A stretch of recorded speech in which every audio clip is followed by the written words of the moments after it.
quand t'as plus qu'un bien, tu payes pas 2000 € d'impôt, hein. T'as 2 biens, c'est 4000, t'as 10 biens, c'est 20 000. Bah en fait là ça marche pas en fait. Et c'est pour ça qu'en fait mon cheval de bataille, c'est monsieur même tout le monde qui a 1 ou 2 biens et qui en fait aujourd'hui se fait ouvrir par les impôts parce qu'il est au microbic, ou encore pire au micro-foncier parce qu'il fait la location nue. Et en fait moi mon job c'est de lui dire en fait attention, hein, là aujourd'hui vous perdez beaucoup d'argent bêtement. Si vous aviez pensé à votre fiscalité au début, ça aurait été mieux, il est pas trop tard. Et donc si vous le faites, vous allez économiser facilement 2000 € par bien, et en fait ça change tout. Parce qu'en fait nous l'algorithme derrière, il va calculer quel est ton tableau d'amortissement optimal par rapport à ta situation pour pouvoir que tu ne payes pas d'impôts, et que par contre derrière comment je vais l'optimiser pour que à la fois à court terme j'optimise, mais également à long terme au moment où je vais revendre. De base on a un business model qui est hyper sain, où en fait c'est vraiment les clients qui financent ta croissance. L'objectif c'était que ce soit la potentielle dernière levée, et donc de pas avoir besoin de lever à nouveau, ça je pense c'est hyper important, de pas être dépendant de l'argent VC, je pense que c'est une bonne stratégie. Et donc l'objectif c'est vraiment d'atteindre la rentabilité avec cette levée. Salut à tous et bienvenue sur ce nouvel épisode avec un invité. Cet invité, c'est Romain Levrini. Romain, c'est le cofondateur de Nopilo. Nopilo, vous le verrez, c'est une plateforme qui s'adresse à tous les investisseurs locatifs en LMNP ou en LMP. Et je ne vais pas trop trahir finalement de secret, je vais le laisser faire derrière. Donc je vous laisse avec l'épisode du jour. Et surtout, n'hésitez pas à réagir en commentaire si vous nous regardez sur YouTube, et sur les réseaux sociaux évidemment si vous nous écoutez aussi sur n'importe quelle plateforme de podcast. Bonne écoute et à très vite. Ciao, ciao. Salut Romain. Salut Julien. Ravi de t'accueillir ici à Toulouse. Ça me fait plaisir d'être à Toulouse. Beau soleil, mais tu me disais qu'à Paris il y avait du soleil ce matin déjà. Ouais, du coup j'étais content de venir, et en fait j'ai appelé ma femme avant, et finalement la météo est aussi bonne à Paris. Donc, bon. C'est rare, mais écoute, ça arrive. Donc, bienvenue ici en tout cas. Merci d'être venu, merci d'avoir fait le déplacement spécialement aussi de Paris, c'est cool. C'est la première fois que tu viens à Toulouse ou t'es déjà venu ? Je suis venu, attends, l'anecdote rigolote, je suis venu genre il y a... Du coup je suis vieux, donc ça fait 22 ans, je fais du basket, des stages de basket à Toulouse. Ok. Donc ça fait un bail. Ça fait un sacré bail, et la vie a pas mal changé. Ok. Bah, tu vas nous expliquer tout ça justement, ton parcours, qui tu es toi en tant qu'être humain, parce ça part de là, ce que tu as fait, qu'est-ce qui t'a amené aussi, on le verra, à cofonder Nopilo. Tu nous parleras aussi peut-être de ton associé, de comment vous avez, un petit peu, on va dire, la genèse de tout ce projet. Mais je te laisse te présenter aux oreilles de tout le monde. Ouais, trop bien. Donc, du coup, je m'appelle Romain. Donc, je suis marié. J'ai 3 merveilleux enfants. J'ai créé Nopilo avec Flo il y a 3 ans. Ok. Là, maintenant, ça a bien grossi. On a un peu plus de 50. Voilà. C'était quoi ton parcours Parcours avant ça, du coup, j'ai commencé en conseil. C'est là où j'ai rencontré Florent. Ok. Coup de cœur pro, on pourra en parler après. Je peux parler beaucoup de Florent. Il aime pas ça, mais du coup, il va me tirer c'est plutôt les oreilles. toi, du coup, on va dire l'image de Nopilo, c'est ça, sur les médias. Ouais, complètement. Florent, c'est l'homme de l'ombre. Il aime pas prendre la lumière, donc du coup, je dois la prendre. Et donc, conseil, j'ai commencé pendant 5-6 ans, conseil financier. Après, je suis parti en start-up pour être DAF, donc directeur financier, où j'ai fait ça pendant, je dirais 6 ans. Alors, franchement, les années, je suis pas très fort, donc je dirais à peu près 6 ans. J'ai commencé chez Voodoo, qui est une super boîte dans le gaming. Après, je suis parti chez Doctrine, qui est un peu le Google pour les avocats, que j'ai adoré. Franchement, c'était une expérience assez incroyable. Après, je suis parti chez Oma, pareil, dans le gaming, et c'est là où, en fait, je me suis dit, il faut que je crée ma boîte. J'ai trop apprécié, tu vois, bosser chez Voodoo et chez Doctrine.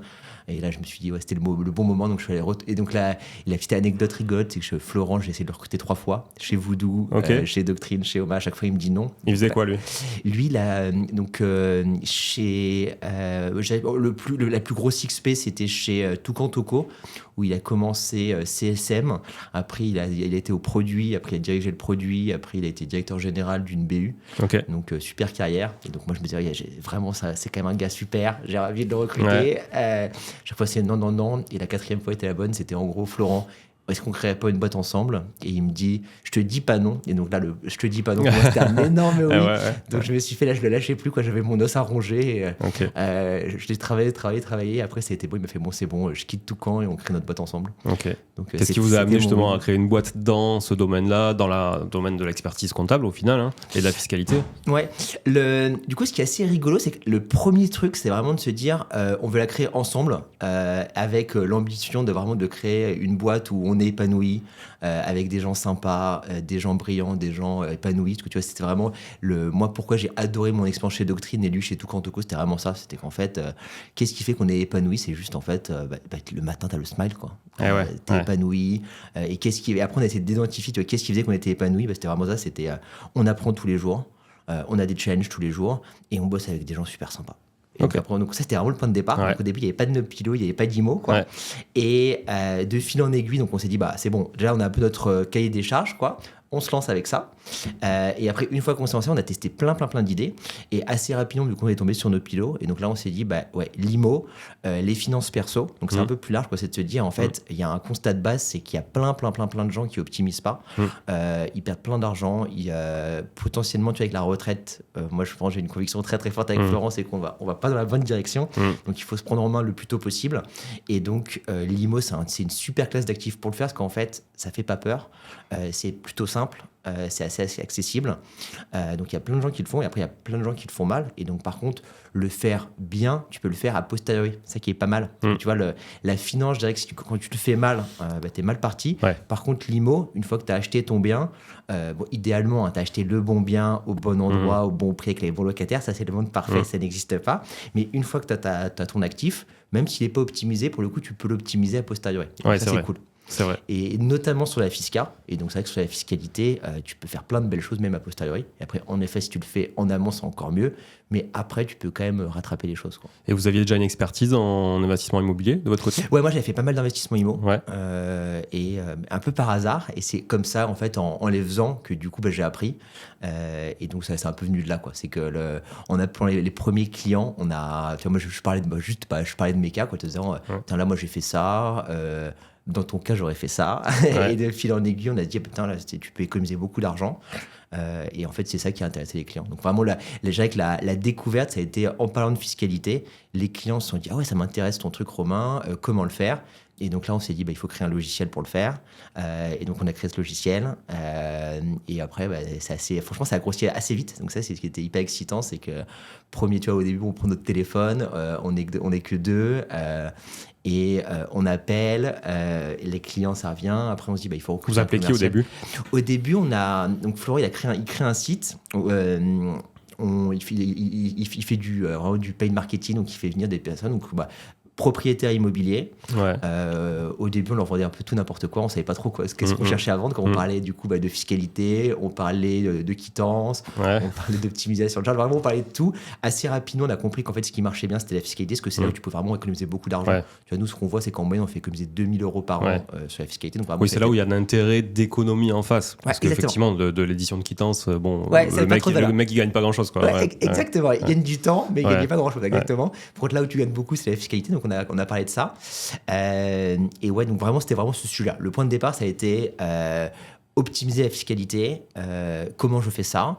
Et donc, les différents régimes fiscaux. Donc, on a parlé de ça. Et donc, assez rapidement, finalement, tu vois, au début de se dire, on veut optimiser tes finances personnelles, ça a été, on optimise ta fiscalité, qui a été vraiment notre point de départ. Et finalement, le point de départ, pendant quasiment 2 ans, ça a été que celui-ci. Et là, maintenant, on commence à se dire, comment optimiser plus de choses. L'assurance emprunteur, tes finances au sens large, avec plus le côté consolidation de patrimoine, tu vois, qui s'élargit un petit peu. Mais le point de départ était vraiment ma fiscalité, parce que vraiment, c'est là où tu peux faire plein de choses, quoi. Comment vous avez, sur le côté plus entrepreneurial, comment vous avez fait au départ pour amorcer, démarrer? Parce que tu me dis, vous avez commencé à 2 dans un bureau. Après, comment ça s'est passé la structure de la ration de l'équipe et des services? Au début, du coup... assurance chômage, je pense que ça c'est quand même assez incroyable en France. On le dit, c'est le premier VC français, c'est Pôle emploi, c'est juste dingue, quoi. Donc pendant du coup quasiment 1 an, on a vécu sur notre chômage, quoi. La chance qu'on avait, c'est qu'avec nos anciens jobs, quand même, on avait quand même gagné notre vie quand même convenablement, et donc on avait pu mettre un peu d'argent de côté qui nous a aussi aidé à financer ça. Parce que tu vois, quand tu as 3 enfants, le chômage ne suffit pas, quoi, je dirais. Donc on a. T'en as des jeunes, non? Ouais, complètement. Ils sont exactement. Je l'ai aperçu l'autre fois en visio. Exactement, ouais. Donc, du coup, j'ai 7 ans et demi, 3 ans et demi, 2 ans et demi. Donc, ils sont assez jeunes et assez rapprochés. Et donc, donc j'avais donc chômage au début.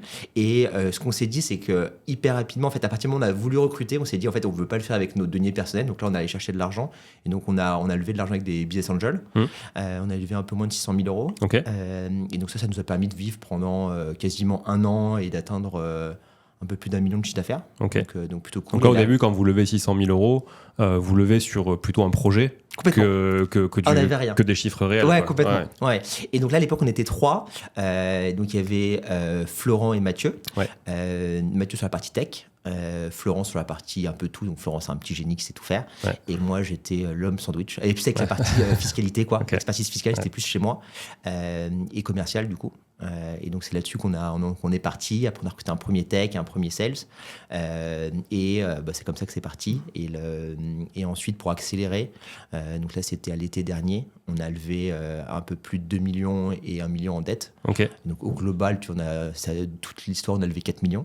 Là, avec des fonds pareil, on a fait rentrer des fonds là. On a fait rentrer des fonds et aussi des business angels. Moi, j'aime beaucoup le côté business angel pour avoir plein de conseils un peu, je dirais... Chacun a son expertise un peu pointue, et donc je trouve ça hyper intéressant. Et après, les fonds, ça te permet d'avoir plus de moyens et d'avoir cette vision un peu globale du marché. Tu vois, on a fait rentrer un fonds qui s'appelle Newfund, on a fait rentrer le fonds Kima, donc le fonds de Xavier Niel, et c'est juste incroyable. Ça te permet tellement d'accélérer. Donc c'est hyper intéressant. Et là, vous êtes, du coup, vous avez encore la majorité, j'imagine. Complètement, c'est hyper important. C'est quelque chose auquel je tiens, d'être libre chez toi, de pouvoir prendre tes décisions. Et après, tu as un œil externe qui te challenge. Mais par contre, de pouvoir prendre tes décisions, je pense que tu as quand même plus d'infos quand tu es au contact du terrain, au contact de tes clients. Clairement. Hyper important. Ça vous laisse de la place là pour d'autres levées? Vous en avez besoin dans votre développement? C'est intéressant. Nous, de base, on a un business model qui est hyper sain, où en fait, c'est vraiment les clients qui financent ta croissance. Donc, l'objectif, c'était que ce soit la potentielle dernière levée, et donc de ne pas avoir besoin de lever à nouveau. Ça, je pense, c'est hyper important, surtout dans les environnements actuels, de ne pas être dépendant de l'argent VC. Je pense que c'est une bonne stratégie. Et donc, l'objectif, c'est vraiment d'atteindre la rentabilité avec cette levée. Donc maintenant, c'est vraiment de consolider la renta et derrière d'aller se développer en autosuffisance, quoi. Exactement. Très clair. L'équipe, comment vous êtes structuré en équipe? Après, on passera vraiment sur les services. Comment vous êtes... L'équipe, donc on est un peu plus de 50 aujourd'hui. Je dirais donc le plus gros pôle, c'est vraiment le pôle sales et le pôle CSM. Donc le pôle donc c'est CSM, donc c'est Customer Success Management. Exactement. Donc ça c'est vraiment donc je dirais que le pôle sales, l'objectif c'est donc nos sales, c'est vraiment des experts en fiscalité. Ils sont sales parce que c'est eux qui vont convaincre le client, mais avant tout c'est d'apporter une expertise. Donc c'est d'éduquer le plus grand nombre d'investisseurs aux bons régimes fiscaux. Donc, tu vois, ce qui est dingue, c'est le chiffre qui a vraiment éveillé ma curiosité, c'est que tu as 4 millions d'investisseurs immobiliers en France, tu en as 1 million qui font du meublé, et sur ces 1 million, donc là, c'est bien, tu vois, c'est-à-dire tu as un quart qui ont compris que c'était mieux de faire du meublé. Et par contre, le truc dingue, c'est que sur ces 1 million qui font du meublé, tu en as 75% qui prennent les mauvais régimes. Mais ça me fait halluciner, parce que sur votre site, effectivement, vous mettez ça en avant, passer du micro-bic au réel, ça te fait économiser de l'argent. Qui pour moi est basico-basique.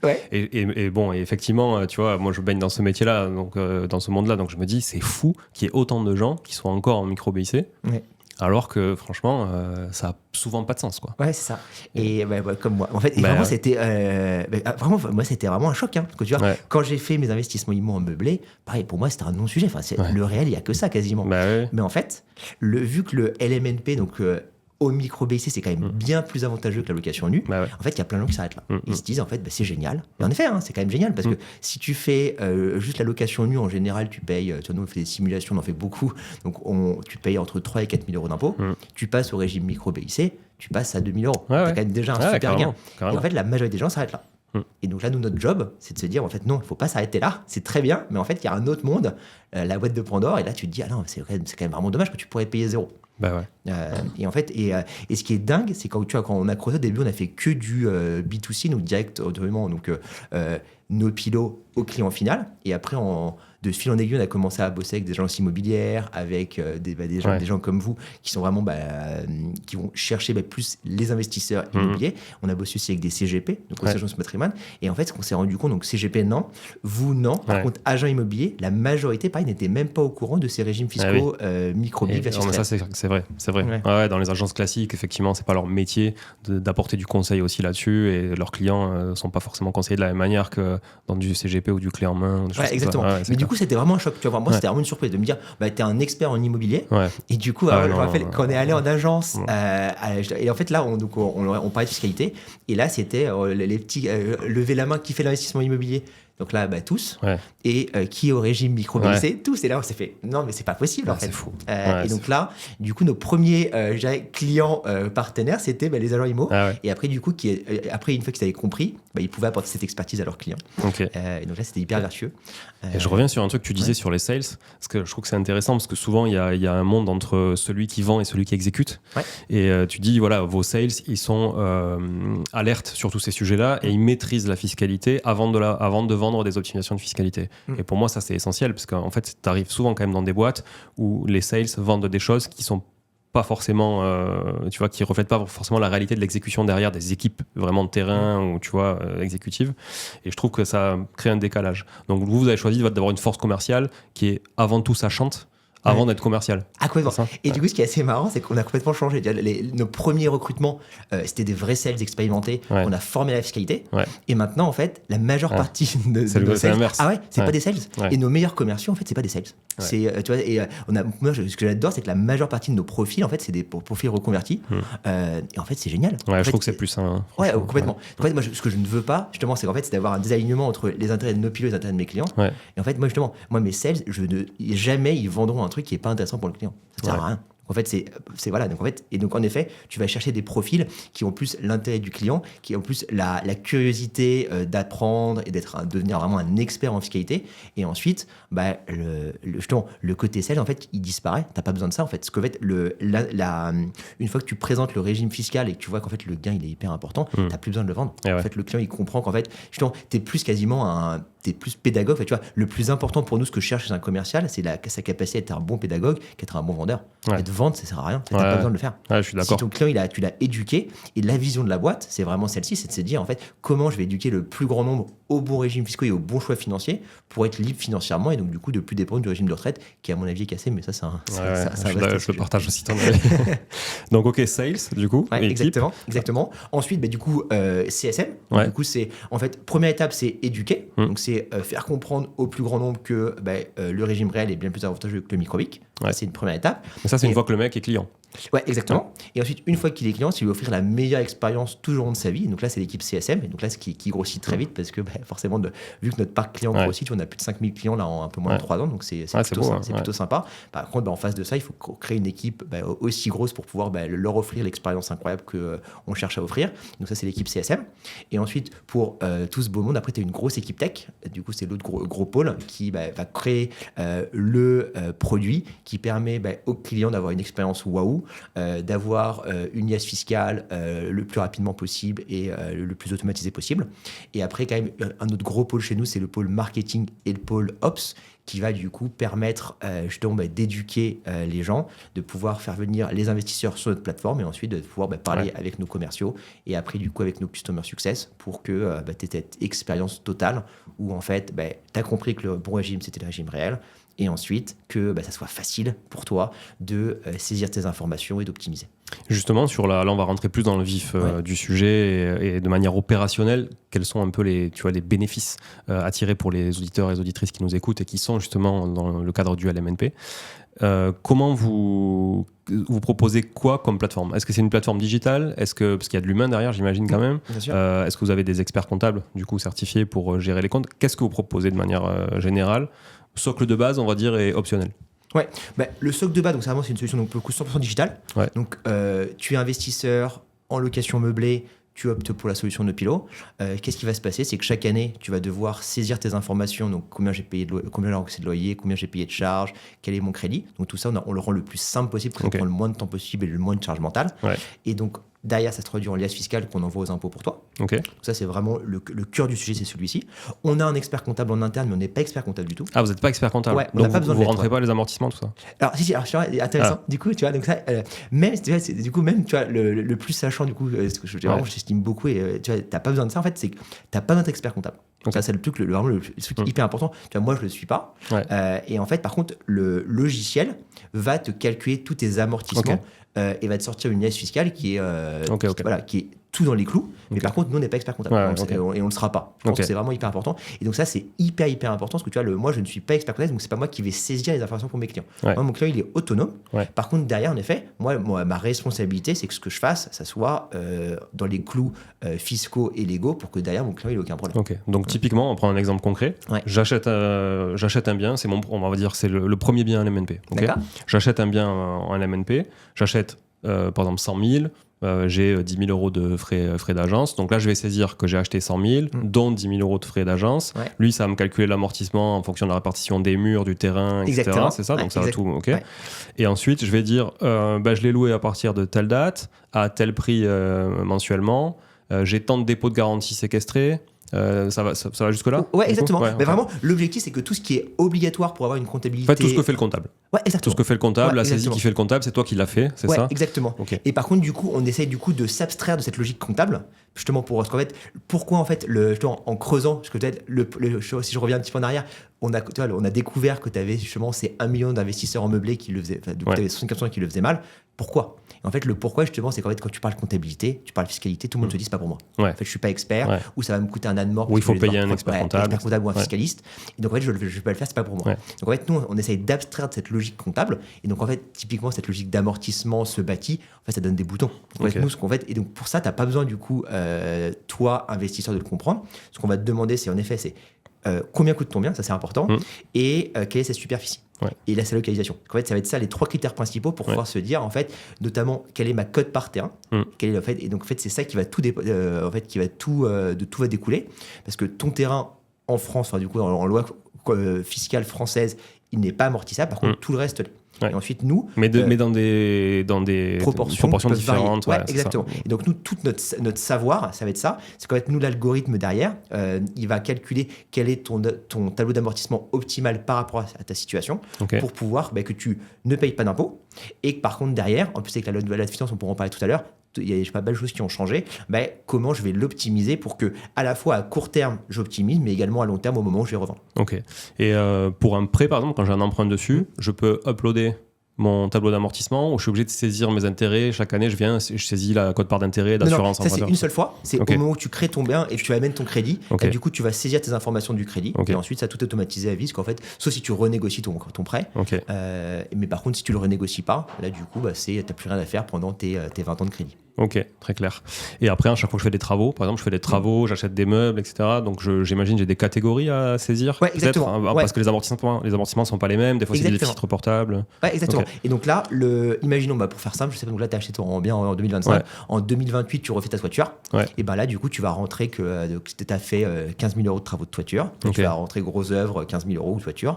Donc là, il y a un amortissement spécifique dédié aux gros œuvres. Voilà, exactement. Mais là, pour le coup, tu vois, l'amortissement, ce que vraiment je vais essayer de faire dans mon produit, c'est que le client, moi derrière l'amortissement des faits, c'est le nerf de la guerre, donc ça tu l'as bien compris. Donc nous, quand la première fois que tu vas arriver chez nous, on va t'expliquer ce que c'est. Par contre, après, tu n'as plus besoin de penser à ça. Toi, tu vas juste penser de dire, j'ai fait une dépense. Cette dépense, j'ai bien compris qu'en fait, toutes mes dépenses liées à mon logement, je vais pouvoir la déduire. Donc, toi, tu vas la mettre dans le logiciel Nopilo, et ensuite, nous, on s'occupe de tout. Nous, on va calculer automatiquement si c'est amortissable ou non, et si c'est amortissable, quel est ton tableau d'amortissement optimisé. Mais pour ça, vous facilitez le boulot en ayant des libellés ou des catégories prédéfinies, c'est ça? Exactement, c'est exactement ça. Et justement, à la sortie, surtout maintenant avec la nouvelle loi de finances, à la sortie, est-ce que vous êtes capable de donner une valeur nette comptable du bien? Exactement. Et ça, du coup, pour rétro-pédaler, parce que je pense que valeur nette comptable, je pense que la majorité ne comprennent pas ce que c'est. Donc, en fait, par rapport à la loi de finances, avant, ce qui était magique dans le LMNP, au régime réel, c'est qu'en fait, à la fois, à court terme, tu ne payais pas d'impôts grâce à l'amortissement. Et quand tu revendais, tout ce que tu avais passé comme amortissement, c'était comme si tu n'avais jamais rien eu. Donc, ça, c'était une hérésie. C'était le meilleur des deux mondes. Plus-value des particuliers et calcul des amortissements des professionnels. Exactement. Et donc ça, quand même, l'État s'est dit quand même, il y a un petit trou dans les caisses, donc il faut quand même aller chercher de l'argent où il y en a. Donc là, Voilà, nous on le savait qu'un jour ça allait arriver. Ça arrivait un peu plus tôt que prévu quand même. Je pensais pas que ça revenait, surtout là. Moi, ça fait 15 ans que je fais du LMNP. Ça fait 15 ans qu'on me dit, ouais, mais ça va changer. Hein. Ouais, exactement, donc, exactement. Maintenant, ça y est, c'est le cas, mais pendant 15 ans, j'en ai profité. Voilà, exactement. Et donc là, ce qui est dur par contre, c'est que c'est rétroactif. C'est-à-dire que donc là, même si pendant 15 ans t'en as profité, les 15 ans où tu as amorti, là, si tu vendais cette année, tes 15 ans d'amortissement, théoriquement, ils vont être réintégrés. Mais tout ce que tu as vendu avant, c'est... Voilà, exactement. Et donc, par contre, là, ce qui est super intéressant, donc là, déjà, pour comprendre, donc c'est avant, donc il n'y avait pas d'histoire de VNC. Donc, pour comprendre, c'est qu'avant, donc pendant 15 ans, on va prendre ton exemple, c'est un bon cas, tu avais acheté un bien 100 000, tu avais 20 000 euros de terrain, donc tu pouvais amortir tes 80 000. Pour faire simple, on va dire que ces 80 000, ils étaient amortissables sur une vingtaine d'années. Donc là, tu avais fait 15 sur 20. Donc, tu avais amorti 60 000 euros. Ton bien, là, quand tu le revendais, avant la loi de finances, c'est les 60 000 euros que tu avais passé, $1. C'est-à-dire que toi, il t'avait permis de payer 0 d'impôt pendant tes 15 ans. Et là, aujourd'hui, du coup, avant-hier, tu vendais, tes 60 000, il se passait rien. Là, maintenant, tes 60 000, ils vont être réimposés à l'imposition sur la plus-value. Par contre, là où ce qui est intéressant maintenant, c'est qu'en fait, je dirais, la stratégie immobilière a changé. Avant, c'était j'achète, je passe au réel. Dès que je commence à payer de l'impôt, je revends pour me recréer un stock d'amortissement. Aujourd'hui, ce qu'il faut faire, c'est qu'il faut le garder. Donc, tu le repasses au microbic quand tu commences à avoir un microbic plus avantageux que le réel. Mais par contre, derrière, il ne faut surtout pas le vendre dans un monde parfait. Il faut le garder pour aller chercher les exonérations pour durée de détention. Exactement. Et donc ça, en fait, c'est toujours quand même hyper avantageux. C'est sur la partie IR, donc impôt sur le revenu, ça, il faut le garder 22 ans. Et sur la partie prélèvements sociaux, donc les 17,2, il faut le garder 30 ans. Avec un truc dégressif. Exactement. Mais du coup, pour avoir vraiment la cerise sur le gâteau, il faut garder ton bien 30 ans. Et donc ça, encore une fois, ça change quelques stratégies. Parce qu'avant, tu n'avais pas besoin de ça. Maintenant, l'État, en fait, pourquoi ils ont fait ça? C'est pour t'inciter à rester sur le long terme. Parce qu'encore une fois, quand même, ce qu'il faut comprendre, la création initiale de la niche fiscale LMNP au réel, c'était pour inciter des propriétaires, enfin des investisseurs, je dirais, à investir sur l'immobilier parce qu'il y a une pénurie de logements qui n'a pas changé. Et donc, par contre, maintenant, ce qu'ils veulent faire, c'est qu'il y a toujours cette pénurie de logements. L'État n'arrive pas, dans son rôle un peu régalien, à construire assez de logements pour loger les étudiants et les personnes âgées. Donc là, maintenant, ils demandent aux investisseurs toujours de venir, mais de rester un peu plus longtemps qu'avant. C'est un petit peu ça. C'est clair, c'est bien résumé, effectivement. Voilà. On va rentrer après dans le détail, justement, on va prendre quelques exemples. Je sais que tu as préparé des exemples, ça va être intéressant, on les affichera à l'écran aussi pour ceux qui nous regardent sur YouTube. J'avais juste une question, donc du coup, si je comprends bien, contrairement à ce que croit peut-être la majorité des gens, en LMNP, quand tu es au réel, que tu veux une IAS fiscale et un bilan, tu n'as pas besoin d'avoir un expert comptable qui te certifie les comptes. Tout à fait. Exactement. Et ça, je pense que la plupart des gens ne le savent pas, forcément, puisqu'on te dit micro BIC, c'est du déclaratif, LMNP au réel, il te faut une vraie comptabilité au réel avec les amortissements, etc. Donc, amortissement égale souvent expert comptable, et donc on a l'impression que l'expert comptable est obligatoire. Est-ce que tu ne penses pas qu'il pourrait y avoir un petit peu d'un lobbying de l'expertise comptable, tu vois, avec le développement de boîtes comme la tienne, qui demain se disent les ordres, on a des ordres de l'expertise comptable, etc., qui disent attendez, c'est quand même de la comptabilité, il faut une vraie valeur ajoutée derrière et une vraie expertise, on a des diplômes pour, rendez obligatoire la certification par un expert comptable, à minima la certification, pas la saisie, mais tu vois. Est-ce que vous l'avez étudié ça? Ouais, alors du coup, il y a deux choses hyper intéressantes là à ta question. Il y a les CGA, donc on va parler, et il y a les experts comptables. Donc première chose, les experts comptables, ce qui est intéressant, donc pareil, quand on a créé la boîte, on a fait nos petits cerveaux, qu'on a discuté avec les experts comptables pour comprendre. Et en fait, eux, la majorité d'entre eux, ça ne les intéresse pas. Pourquoi? Et ce qui est hyper intéressant, c'est qu'en fait, une l'IAS fiscale validée par un expert comptable, l'ordre de grandeur, tu vas osciller entre 700 et 1000 euros l'IAS fiscale. Et en fait, le problème qu'ils ont, c'est que les échéances vont être les mêmes que pour une société où ils facturent plus proche des 10 000 20 000 euros d'honoraires. Et en fait, le stress de l'échéance fiscale, elle est le même quand tu es particulier que tu es entrepreneur. Tu vas poser les mêmes questions au même moment qui sont aux alentours de mai. Et donc, en fait, un expert comptable, ça va être super compliqué pour lui de gérer ses stocks de petits clients où il facture 700 euros et ses stocks de gros clients, il facture 20 000 euros. Donc, en fait, en général, et en plus, c'est quand même beaucoup plus simple une IAS fiscale LMNP qu'une IAS fiscale d'une société. Donc, en fait, quand tes collaborateurs comptables, ils vont préférer travailler sur des cas complexes que sur des cas simples. Donc, il y a une grosse pénurie de talent dans l'expertise comptable. Donc, en fait, avoir des cabinets d'expertise spécialisés en LMNP, c'est compliqué. Donc, en fait, eux, ça ne les intéresse pas plus que ça. Donc, en fait, nous, Franchement, ils sont très contents qu'on soit là pour faire. Ok, il n'y a pas eu, tu vois, je prends l'exemple par exemple de Matera avec les syndics. Il n'y a pas eu de front comme ça juridique. Moi, typiquement, je touche du bois. De toute façon, moi, j'adore les experts comptables, quoi. L'ordre n'est jamais venu me voir en disant Romain, on va te faire des procès, arrête ton activité, pas du tout, quoi. Je pense qu'ils sont très contents qu'on soit là. Et en fait, encore une fois, on n'est pas expert comptable, on fait pas le même travail. Je pense que c'est vraiment, c'est hyper important.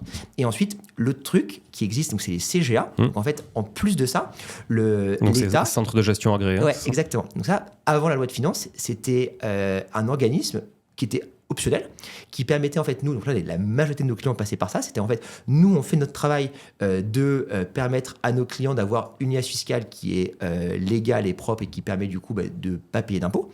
Et par contre, on pouvait permettre à cette liasse fiscale d'être validée par un CGA pour en fait rassurer le client de se dire Nopilo, on n'est pas expert comptable, par contre j'ai le tampon du CGA qui me permet de ne pas avoir de redressement. Oui. Et du coup, ce qui était un petit peu le grand chamboulement, c'est que nous, ce qui était intéressant pour le client, c'est que nous, typiquement, Nopilo, c'est 599 € par an. Et TTC. Ouais. Et sur ces 599 €, le client qui passait par un CGA allait avoir un crédit d'impôt. Et donc, au lieu de payer 600 €, il allait payer qu'à la fin 200 €. Parce que du coup, l'État allait rembourser en crédit d'impôt 400 €. Ouais. Et donc ça, c'était un peu le meilleur des deux mondes. C'est qu'on n'était pas expert comptable, on avait quasiment le même un peu tampon du CGA. Et en plus, on payait moins cher. Et donc là, l'État, là, c'était une surprise. Au moment de la loi de finances, a dit en fait, c'est la fin des CGA sur cette partie déduction fiscale. Donc il y a toujours l'intérêt du CGA pour la formation, et ainsi de suite. Par contre, sur le côté déduction fiscale, c'est fini. Ok. Et donc ça, un peu étonnant. Moi, j'étais assez étonné parce que du coup, ceux qui en payent le prix, c'est toujours un peu les petits patrimoines. Les petits contribuables, en fait, avant, tu avais ce truc-là, maintenant tu l'as plus. Donc, tu payes beaucoup plus cher. Et donc, du coup, par contre, la contrepartie, c'est qu'avant, quand tu payais tes honoraires comptables, tu en déduisais qu'une partie dans tes charges. Toute la partie qui était passée par CGA, tu ne la déduisais pas. Là, maintenant, tu en déduis 100%. Donc, du coup, l'intérêt, c'est qu'en fait, avant, donc, dans les 600 €, par exemple, maintenant, ce qui se passe, c'est qu'en passant mes 600 € Nopilo, c'est comme si je réduisais de 600 € mes loyers. Parce qu'en fait, avant, quand tu factures, tu as 600 € de charges déductibles. Tes 600 € de charges déductibles, tu as ta TMI dessus qui est passée et tes prélèvements sociaux. Okay. Donc, si par exemple, tu es imposé à 30%, ce qui est la majorité des investisseurs immobiliers aujourd'hui, tu es imposé réellement à 47,2, 30% de TMI plus 17,2. Donc, en fait, tes 600 €, c'est comme si tu avais derrière, en fait, tu vas être imposé dessus qu'à 53, du coup 52,8. Je fais un peu ça, c'est un peu complexe. Mais pour comprendre, en fait, c'est en passant 100% du coup de tes honoraires comptables, tes honoraires de plateforme Nopilo, c'est comme si tu enlevais 600 € de loyer. Ok, très clair.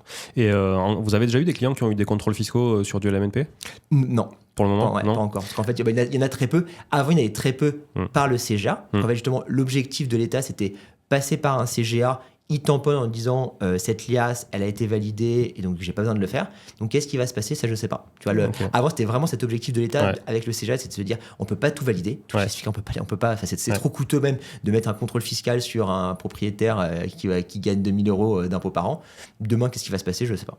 Ok. Bon, moi j'ai eu un contrôle sur, tu vois, de la partie location, location de logement au sens large, et du coup j'étais bien content que mon expert comptable soit là quand même, tu vois, pour m'accompagner, pour la partie bilan, la partie liasse, comment il avait vraiment saisi les amortissements, etc. Donc j'imagine que vous devez avoir ce support à faire si demain ça doit arriver pour un de vos clients, pour justifier derrière comment sont calculés tout ça. Ah bien sûr. Et donc nous du coup, typiquement, c'est pas encore arrivé, ça arrivera, et ça arrivera du coup en masse, que forcément, c'est statistique, peut-être client plus ça va arriver. Nous c'est pour le coup, voilà, ce qui est sûr, c'est qu'on ne pourra pas accompagner le client dans le sens, en fait, on n'est pas expert comptable. Par contre, nous, tu peux pas te substituer au client, en fait. Exactement. Voilà. Par contre, nous, ce qui est sûr, c'est que oui, le client, tout est hyper clair de se dire, tes règles d'amortissement, c'est celles-ci. Elles sont en adéquation avec le BOFIP. Et donc, en fait, il risque rien, le client. Ça, c'est hyper important. Sinon, moi, c'est marrant. Parce que moi, ils sont allés chercher ça, justement. Comment étaient vraiment calculés les amortissements, comment ils étaient saisis, comment, tu vois. Tout était carré. Parce que, et c'est hyper important. Forcément, l'État, entre guillemets, c'est un manque à gagner. Quand au microbic, il touche 2000 € d'impôt, au réel, il paye 0, il faut pouvoir le justifier. Voilà. Et donc, comme la clé, toi, tu l'as bien compris, c'est les amortissements. Donc, ça, on peut juste aller un peu dans le détail. C'est intéressant quand même, je pense. C'est le réel, comment ça fonctionne. C'est je touche 10 000 € de loyer. Mais en face de ça, j'ai 5 000 € de charges qui sont mes charges de copropriété, mes intérêts d'emprunt, mes frais si j'ai des frais d'agence, j'ai mes intérêts d'assurance. Donc là, j'ai 5 000 € en théorie imposable. Et là-dessus, je vais pouvoir passer 5 000 € d'amortissement, où là, je vais tomber à 0, donc je ne vais pas payer d'impôt. C'est ça. Ça, c'est la beauté du régime. Par contre, forcément, ces 5 000, il faut les justifier si un jour il y a un contrôle. Et donc ça, l'État va regarder, de se dire pourquoi, Julien, vous avez passé 5 000 € d'amortissement. Et donc là, tu vas justifier, mon bien, il valait 100 000, j'ai enlevé ma cote par terrain. Et après, j'ai fait ma tambour de dire, j'ai mon gros œuvre qui est amorti sur 50 ans, j'ai mon mobilier qui est amorti sur 5 ans. Et donc ça, en effet, ça, c'est la clé de pouvoir bien justifier et de s'assurer que tu as bien respecté les règles édité par le BOFIP de dire mon gros œuvre, je peux l'amortir entre temps et temps, mon mobilier entre temps et temps. Et donc ça, nous, c'est hyper clair. Et donc là, derrière c'est ce que vous apportez comme garantie. Exactement. Ouais. Voilà, c'est ça. Ok. Et vous traitez du LMP ou pas du tout? Ouais, on le traite aussi, tout à fait. Okay. Et par contre, la clé maintenant, tu vois, vraiment l'expertise Nopilo, où là, vraiment, ça a tout changé, c'est qu'en fait, là, maintenant, avec les nouvelles règles, justement, où tu vas réintégrer tes plus-values au moment où tu vends dans le calcul de... tiens, excuse-moi, là, je perds un peu, je vais un peu trop vite, je pense. Donc, c'est... Avant, il n'y avait pas ce sujet-là, tu vendais, il n'y avait pas de sujet. Là, maintenant, aujourd'hui, ça change tout. C'est de se dire, en fait, tu as vraiment un calcul un peu plus d'apothica, de se dire quand est-ce qu'il faut que je vende. Parce qu'en fait, aujourd'hui, j'ai acheté 100 000, je revends 120 000, j'ai passé 18 500 € d'amortissement ou whatever. C'est hyper important de savoir, est-ce que si je le vends maintenant, à combien je vais être imposé de plus-value, si je le revends dans 5 ans de plus, à combien, si j'attends 12 ans à ça. Et donc tout ça, nous, ce qui est intéressant, c'est qu'on a créé justement un moteur avec des algorithmes qui va calculer automatiquement quand est-ce que c'est le bon moment de vendre. Ok, ça c'est cool. Ouais, j'ai vu que vous aviez pas mal d'outils, pas mal de simulateurs, enfin vous donniez pas mal de contenu en échange d'emails évidemment, mais vous donniez c'est le jeu, mais vous donniez pas mal de contenu et tout ça, d'outils, donc c'est cool aussi. Et après, je pense que vraiment la vision de la boîte, c'est quand même de créer de la pédagogie. Donc en fait, la simulation est gratuite. Donc moi, j'invite tous tes auditeurs à venir faire des simulations avec nous, c'est gratuit en fait. Et moi en fait, encore une fois, c'est la vision de la boîte. Donc moi je suis très content, même s'ils sont pas clients, de venir avec nous, de comprendre pourquoi le régime réel va être plus avantageux pour eux ou non, de quand est-ce qu'ils vont devoir garder leurs biens. Ça, je pense que le message que j'ai envie de faire passer à ton auditeur, c'est par contre, il y a quand même des choses qui ont changé. Avant, c'était dans 95% des cas, le régime réel est plus avantageux.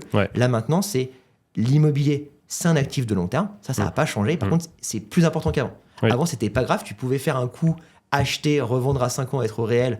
C'était pas grave. Là, maintenant, ce qui change, c'est que il faut rester sur le long terme. Ça, c'est vraiment hyper important. Voilà. Mais par contre, nous, on a fait plein de simulations et réellement, l'impact de la loi de finances, il est pas si significatif si, encore une fois, tu avais cet objectif de long terme. Ok. Donc, 599 € TTC. Ça, c'est un coût annuel. Exactement. Je saisis tout. À la fin de l'année, j'ai ma liasse fiscale. On m'accompagne sur toute ma déclaration, quoi mettre dans quelle case, etc.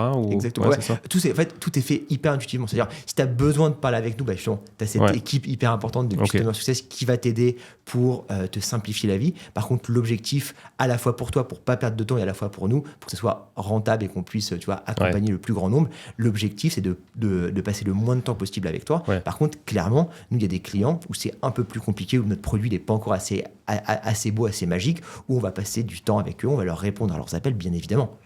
Mais l'objectif, c'est de pouvoir tout faire en ligne de façon hyper intuitive, hyper magique. Vraiment, moi, cet objectif, que ce soit magique, c'est qu'en fait, tu comprennes tout seul, tu saisisses tes informations, on t'explique où mettre l'information, pourquoi ça nous paraît bizarre que là, tu as saisi ça. En fait, là, par exemple concret, tu vois, c'est tu as un bien qui vaut 100 000 à Toulouse, qui fait 40 mètres carrés. Tu vas saisir 3 000 € de taxes foncières. Ça veut...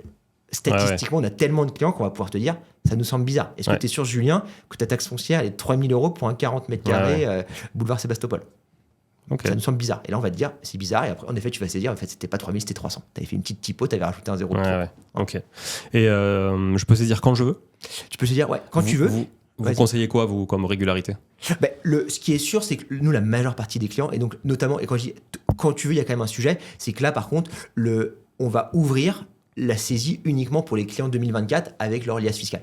Et on va pouvoir ouvrir 2025 post-période fiscale. Ah d'accord, donc en fait, on va dire que grosso modo, début d'année 2025, t'ouvres pour les clients 2024, mais pendant 2024, je peux pas déjà anticiper en commençant. Pour l'instant, Après, l'objectif, c'est que tu vois, on s'améliore très vite avec nos ingénieurs, mais par contre, pour l'instant, on a décidé pour éviter ce l'an dernier, on a vu ces cas-là où en fait les clients se trompaient, ils mélangeaient différentes années fiscales. Donc là, pour éviter les erreurs, on a décidé de se dire, on ouvre 2024 maintenant. Mais par contre, 2025, on l'ouvre uniquement post-période fiscale pour éviter qu'en fait des clients ils mélangent des années fiscales. Okay.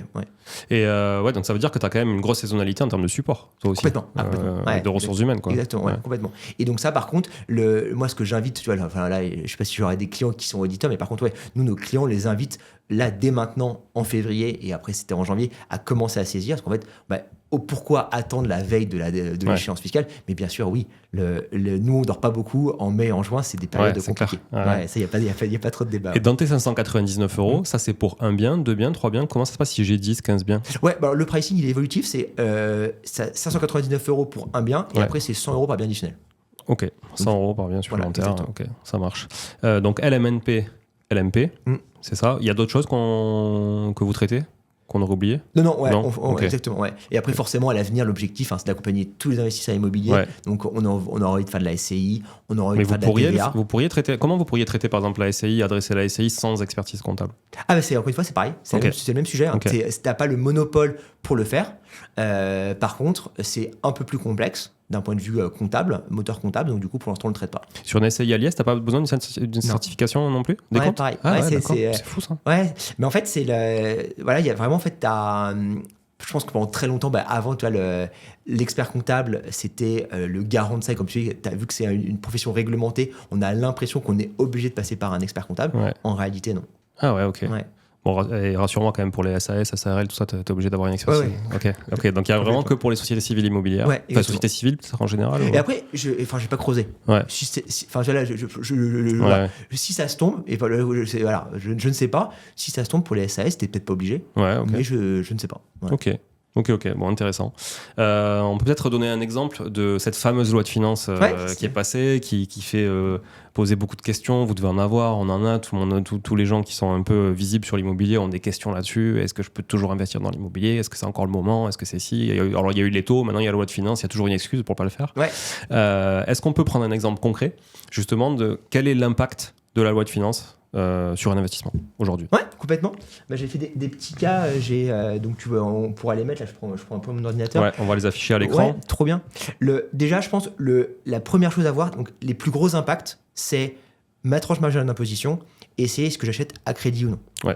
Donc déjà, je pense la première chose, c'est en fait les lois n'ont pas. Enfin, tu vois, la loi de finances a pas changé. Hein. L'immobilier, pourquoi c'est si intéressant, c'est l'effet de levier. Hein, donc voilà, toujours. Exactement. À la fois d'un point de vue patrimonial, parce qu'en fait, acheter à crédit, c'est qu'en fait, c'est ton locataire qui va rembourser ton bien. Et en plus, fiscalement, c'est plus de charges, donc c'est plus intéressant.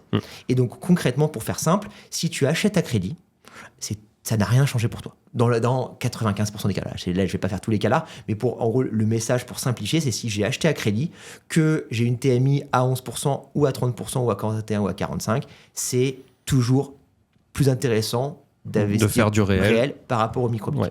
Les cas où il y a des petits scénarios, donc tu as là l'exemple type, je suis à 30%, j'ai acheté à crédit, comme on le voit sur le graphique, en fait, la ligne bleue, c'est stratégie au réel, mais en fait, il n'y a aucun cas où le régime micro-BIC est plus avantageux. Ouais.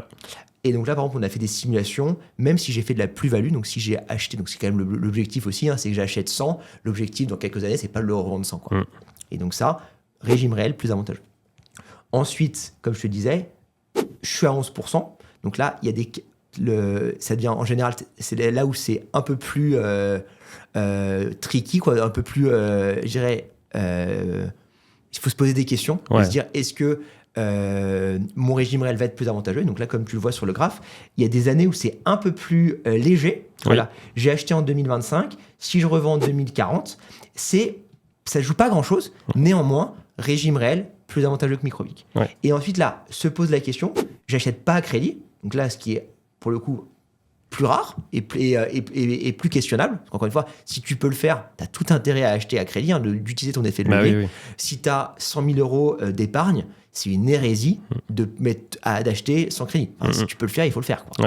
Ouais. Surtout si là, les taux ont remonté, oui. Là, tu es plutôt proche des 3-4%. Si tu trouves un investissement avec un rendement supérieur à 4%, plus intéressant d'acheter à crédit. Et voilà, ça, je pense que c'est important pour ces auditeurs, mais ils sont assez sachants, donc je pense qu'ils ne posent pas de problème. Non. Mais voilà, ça, je pense que mais après, il y a des cas où quand même, tu peux avoir dans un patrimoine, tu vois, du bien net de dette, parce que ça peut être pris, tu vois, en collatéral sur d'autres choses et tout ça. Donc, il y a des gens, souvent, quand on a plusieurs biens, on peut avoir des biens nets de dette. Et du coup, tu vois, ça peut avoir un intérêt sur de la prise de garantie ou des choses comme ça. Voilà. Et donc, du coup, ça serait dans cet exemple-là, par exemple. Et donc, dans cet exemple-là, là, ce qui est intéressant, donc là, c'est pour ça que je dis que là, par contre, là, tu as cette logique de long terme, c'est que là, pour le coup, tu as acheté un bien, donc tu as une TMI à 30%, tu n'as pas acheté à crédit. Si tu revends ton bien avant 5 ans, là, tu es perdant. C'est-à-dire que là, ça aurait été plus intéressant pour toi d'être au micro-BIC.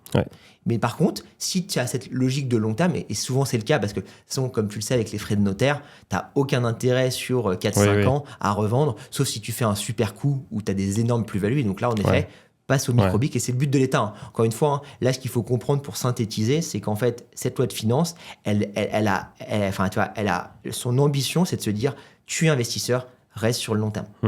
Nous, en fait, ce qui nous intéresse, c'est qu'en fait, on a besoin de toi. En fait, on a besoin... là, j'ai vu dans le sud-ouest, il y a vraiment ce sujet encore de pénurie de logement, où il y a des étudiants qui doivent arrêter leurs études parce qu'ils ne trouvent pas de logement. En fait, l'État, ils ont envie d'inciter toujours les investisseurs à mettre leur épargne plutôt sur du locatif que sur l'assurance vie qui dort ou du PEA. Mais par contre, ils le disent maintenant, on ne cherche pas des coûts où tu achètes, tu revends. Là, on veut que tu achètes et que tu restes longtemps. En gros, c'est vraiment ça. Et donc là, comme tu le vois sur le graphique, et donc là, nous, on l'a synthétisé là, c'est vraiment assez intéressant, c'est de se dire, tu achètes en 2025, tu revends en 2030, potentiellement, tu as perdu 4 000 euros. Mais par contre, ce qui est quand même hyper important à comprendre, c'est que tant que tu n'as pas vendu, tu as gagné. C'est vraiment cette logique de dire, en fait, tu as une certitude absolue que le réel est plus avantageux que le micro-BIC. Par contre, le sujet, c'est au moment où tu vas revendre, le timing de la revente, là, peut avoir un impact.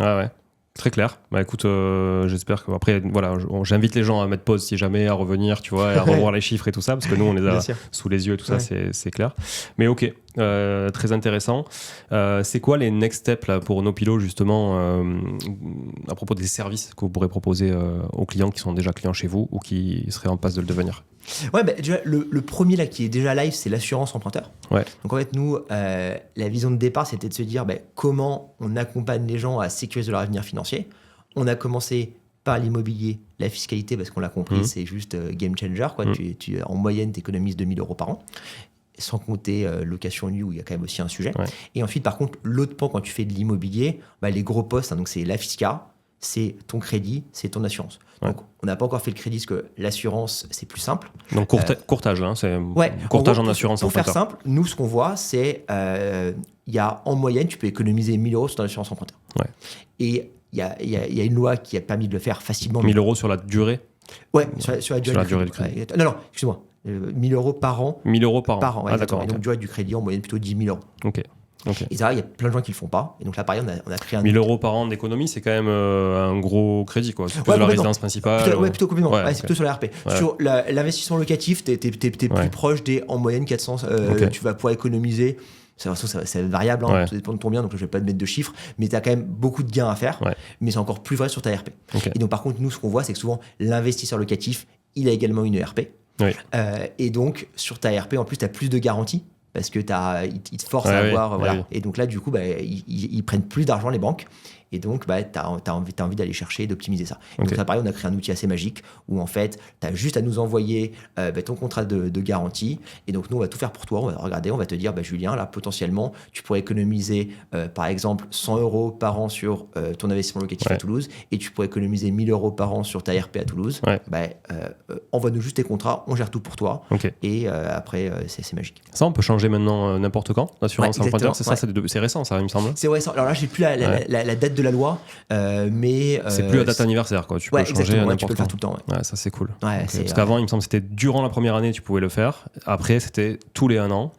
J'aime bien dire, c'était un peu le côté Canal+, quoi. Et j'ai rien contre Canal+. C'était très engageant. Voilà, exactement. Et maintenant, ils se sont compris qu'en fait, encore une fois, c'était un monopole bancaire, quoi. Et c'était pas normal. Et en plus, voilà. Et comme en plus, là, pendant quand même de nombreuses années, là, on a eu un environnement de taux bas de crédit, du coup les banques elles ont commencé quand même à bien charger de frais les assurances pour un peu compenser quoi. Donc là maintenant c'est en train de changer. Maintenant en fait vu que les taux sont un peu plus gros, un peu plus élevés, les banques gagnent de l'argent sur les crédits, donc c'est un peu moins vrai sur l'assurance. Mais pour faire simple, voilà, si tu peux optimiser ta fiscalité, c'est le premier pilier. Ensuite, tu as l'assurance emprunteur, on le fait dès aujourd'hui. Et ensuite, là, le prochain pilier, c'est le crédit, parce que voilà, quand tu fais de l'immobilier, le nerf de la guerre, c'est ton crédit. Ouais. Et donc là, il y a une vraie volonté d'aller sur le courtage en crédit. Ouais, complètement. Ouais, exactement. Ok. Ouais. Mais ça, par contre, c'est pas encore live. On est en train de chercher comment le faire et comment le faire intelligemment et comment le faire toujours de façon le plus simple possible. Mais oui, je pense que l'avenir de nos pilotes, c'est d'aller chercher, d'aller optimiser ton patrimoine. Et donc, il n'y a pas de débat. Hein. C'est l'immobilier.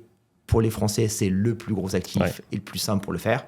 Et ensuite, il y a le côté CGP, où on commence aussi à creuser, on fait déjà des choses. Mais pour l'instant, on ne le fait pas en propre, on le fait avec des partenaires. Je pense qu'à un moment, il y aura cette réflexion de se dire comment accompagner nos clients sur leur avenir financier. Et forcément, ça passe aussi par l'épargne. Et donc, tout le monde ne peut pas investir en immobilier, parce qu'il faut quand même un petit peu de moyens. Par contre, dès les premières où tu peux le faire, et à un moment il faudra le faire aussi sur la partie CGP. Ouais, où l'immobilier peut servir aussi de levier de construction de patrimoine, et puis au bout de 10 ans, 15 ans, tu commences à avoir des liquidités grâce à tout ça, et tu peux les réutiliser aussi. Ouais, bien sûr. Et tu as cette logique, bien sûr, cette logique de très long terme, si on va là-dessus, c'est intéressant. Clairement, moi, ma mère, elle est à la retraite. Elle commence à se dire patrimoine immobilier, qu'est-ce que j'en fais? Bah oui, à un moment tu te poses la question. Tu peux arbitrer et réallouer. Ok. Est-ce que tu vois d'autres choses qu'on n'aurait pas traitées sur nos pilots et les bénéfices que vous pouvez apporter aux investisseurs locatifs? Ouais, je pense que, encore une fois, on peut pas être nos pilots, mais je pense que, moi, ce qui m'intéresse, tu vois, bien sûr, j'ai un intérêt financier logique, tu vois, mais je pense que, encore une fois, j'ai pas créé nos pilots pour être riche. Hein. Moi, je pense que vraiment, mon ambition, c'est juste d'aider des gens, quoi. Et donc, c'est vraiment de se dire comment, qu'est-ce que je dois faire aujourd'hui pour sécuriser mon avenir financier. Je pense que Edin, c'est agissez, quoi. Donc, c'est ne pensez pas à la retraite parce que je pense qu'il n'y en aura plus, quoi. Et donc, qu'est-ce que je dois faire aujourd'hui pour me sécuriser? C'est d'investir le plus rapidement possible. Et ensuite, est-ce que l'immobilier, c'est une bonne classe d'actifs? En effet, c'est une très belle classe d'actifs. Et pourquoi? C'est grâce à l'effet levier et grâce à la fiscalité. Et donc, pour moi, c'est juste ça, peut-être le message à faire passer, c'est regarder dès aujourd'hui comment maximiser votre capacité d'emprunt. Donc, allez voir votre banquier, regardez comment est-ce que vous avez une capacité à emprunter. Si oui, en fait, il n'y a que l'immobilier pour le faire. Malheureusement, on ne peut pas le faire sur d'autres classes d'actifs. Donc, c'est pour ça qu'il faut faire que l'immobilier est intéressant. Et ensuite, par contre, regardez comment le faire fiscalement intelligente, quoi, je dirais. Et donc, du coup, le meubler et le régime réel. Donc voilà, après, en effet, faites une simulation gratuite avec nous, profitez-en, c'est gratuit, j'ai envie de dire. Donc allez voir nos conseillers, regardez, faites des simulations, voir comment on peut vous aider, et si on peut vous aider à investir, allez-y, quoi. Et après, passer avec toi pour trouver les bons biens. Pour trouver les bons biens, ok. Mais au-delà de ça, même, je rajouterais un petit argument. Je trouve que même si tu es déjà dans le réel, que tu fais déjà du réel, que tu es déjà dans l'économie, tu vois, que tu es déjà dans l'optimisation, tu peux aussi finalement te dire moi je veux saisir tout seul, je sais faire, je suis sachant, j'ai juste besoin d'un outil qui m'accompagne là-dessus et qui fasse les calculs à ma place derrière, donc j'ai besoin, tu vois, d'un outil comme le vôtre finalement. Ouais, bien sûr. Même si je suis déjà au réel, même si je suis déjà à l'aise avec les amortissements, même si je suis, tu vois, c'est bien sûr. Aussi, voilà. Complètement. Mais encore une fois, après, c'est peut-être naïf, hein, mais moi, je cherche pas des clients. En fait, tu vois, je suis pas dans cette quête de se dire venez chez moi, c'est le mieux partout. Si les gens, ils passent au réel, je suis déjà content pour eux. Franchement, ça me suffit, en fait. Et après, s'ils viennent chez nos pilotes, très bien, mais c'est pas l'objectif de notre toile. Il y a beaucoup d'éducation. Je pense que moi, j'ai tout gagné si à la fin, il y a plein de gens qui se sont dit oula, je fais du meublé, je pensais avoir tout compris. En fait, non. Juste, est-ce que si j'ai un expert comptable, je suis très content pour eux. Par contre, si ils ne font rien, ils sont juste au LMNP, regardez les petits alinéas. Si vous avez juste rempli une case dans votre déclaration de revenus en pensant que c'était une bonne idée, c'est une mauvaise idée. Juste challengez-le, quoi. Parce que très probablement que le régime microbique, donc cette unique case en disant c'est quand même magique, c'est facile. Ouais, mais en fait, le régime réel, c'est pas compliqué. Nous, en moyenne, juste pour comprendre, justement, avec un bon outil, ça prend 15 minutes par an. Donc en fait, c'est juste très simple en fait. Je vais saisir. In fine, tu as quand même une case à remplir, celle des déficits ou des excédents. À la fin, c'est les mêmes cases en plus. Ça c'est sûr. Pour le coup, tu as le même nombre de cases. C'est un peu mentir, tu as quand même 4 cases versus une. Donc voilà, je mentirais que c'est. Mais par contre, tu as quand même un peu plus de travail parce que tu as 15 minutes. En effet, il faut saisir tes loyers, tes charges, trouver ton contrat de crédit et combien tu as à payer d'intérêt. Donc c'est quand même un peu plus complexe. Moi, je peux te dire que ça me prend quand même. Mais si tu as beaucoup de biens. J'allais dire même pas plusieurs heures, mais peut-être un jour et demi. Ouais, mais t'as combien de biens? Je dois en avoir une douzaine sur le LMNP, je pense. Ouais, c'est ça. Ouais. Mais en fait, la majorité, et l'autre stat intéressante, et je pense que tes auditeurs, voilà, la typologie d'investisseurs en France, ils ont un bien. Ouais. Enfin, tu vois, le propriétaire médian, c'est 2,1 biens. Ouais. Donc souvent, c'est j'ai ma RP, donc j'ai 1, et donc j'ai 1,1 bien locatif. Ouais, c'est vrai. Et 1,1 bien locatif, ça va vite. Ça lui prend 15 minutes. Ouais, ça va vite. Mais c'est vrai que si tu commences à multiplier les biens, plus la location courte durée qui vient à l'intérieur, avec quand même d'autres contraintes et tout, ça devient vite. Et souvent, en fait, ceux-là, c'est pas nos clients. Parce qu'en fait, ceux-là, ils sont sachants quand même. Ouais. Les personnes comme toi et comme moi qui ont plusieurs biens, souvent, pour le faire, t'as dû penser à la fiscalité. Parce qu'en fait, sinon, ça marchait pas. Les maths marchaient pas, en fait. Si tu payais, parce que du coup, quand t'as plus qu'un bien, tu payes pas 2000 € d'impôt. C'est plutôt, tu multiplies. T'as 2 biens, c'est 4000, t'as 10 biens, c'est 20 000. En fait, là, ça marche pas, en fait. Et c'est pour ça qu'en fait, moi, mon cheval de bataille, c'est monsieur, madame, tout le monde. C'est monsieur, madame, tout le monde qui a 1 ou 2 biens et qui, en fait, aujourd'hui, se fait ouvrir par les impôts parce qu'il fait au microbic ou encore pire, au micro-foncier parce qu'il fait la location nue. Et en fait, moi, mon job, c'est de lui dire, en fait, attention, en fait, c'est pas une bonne idée. Là, aujourd'hui, vous perdez beaucoup d'argent bêtement. Et donc, si vous aviez pensé à votre fiscalité au début, ça aurait été mieux. Il n'est pas trop tard, faites-le. Et donc, si vous le faites, vous allez économiser facilement 2000 € par bien. Et en fait, ça change tout. Parce que si aujourd'hui, j'économise 2000 €, c'est 2000 € de pouvoir d'achat. Carrément. C'est 2000 € que je peux utiliser pour investir plus et pour après les effets composés. Bon, je pense qu'on va pas partir là-dessus. Mais en fait, juste, c'est moi, mon job, c'est de leur dire économiser dès maintenant, mais c'est pas justement ces personnes qui ont plein de biens où en général, toi comme moi, on est au courant. C'est d'ailleurs pour ça que moi j'ai créé Nopilo, c'est que j'ai compris qu'en fait, il y avait plein de personnes qui le faisaient pas. Ma mère la première, et après ça a été le début de découvrir qu'en fait il y avait plein de gens qui le faisaient, et notamment les professionnels de l'immobilier. Bon, en fait, c'est intéressant. Ça c'est fou. C'est assez fou. Comment on fait pour s'inscrire? C'est facile? Oui, j'imagine. Tu vas sur nopilo.com, ensuite donc nopilo.com, tu fais une simulation. Donc soit tu le sais déjà, mais franchement, je veux dire, encore une fois, c'est gratuit, donc ce serait juste dommage de ne pas le faire. Prenez rendez-vous avec nos experts, on va regarder avec vous comment, et tu le vois, la simulation elle est plutôt jolie, donc c'est juste, tu vas apprendre des choses. Moi, ce que je promets, c'est qu'en 15 minutes avec mes experts, tu vas apprendre plein de choses. Donc, ce serait dommage de ne pas le faire. Parlez avec eux, faites une simulation, essayez de comprendre justement, par exemple, ne serait-ce que la nouvelle loi de finances, quel va être l'impact pour vous. Et ensuite, si vous voulez souscrire, vous mettez votre carte bleue et après, voilà, on est parti. D'ailleurs, c'est mensuel ou annuel? C'est paiement annuel. Paiement annuel. Paiement annuel, Ok, donc one shot, je paye pour chaque année. Ouais, exactement. Ok, très clair.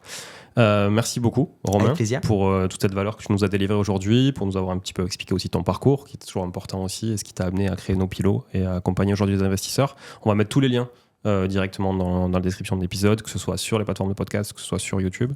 Et n'hésitez pas à aller faire un tour. Comme disait Romain, c'est gratuit et vous en sortirez toujours plus sachant qu'en y rentrant.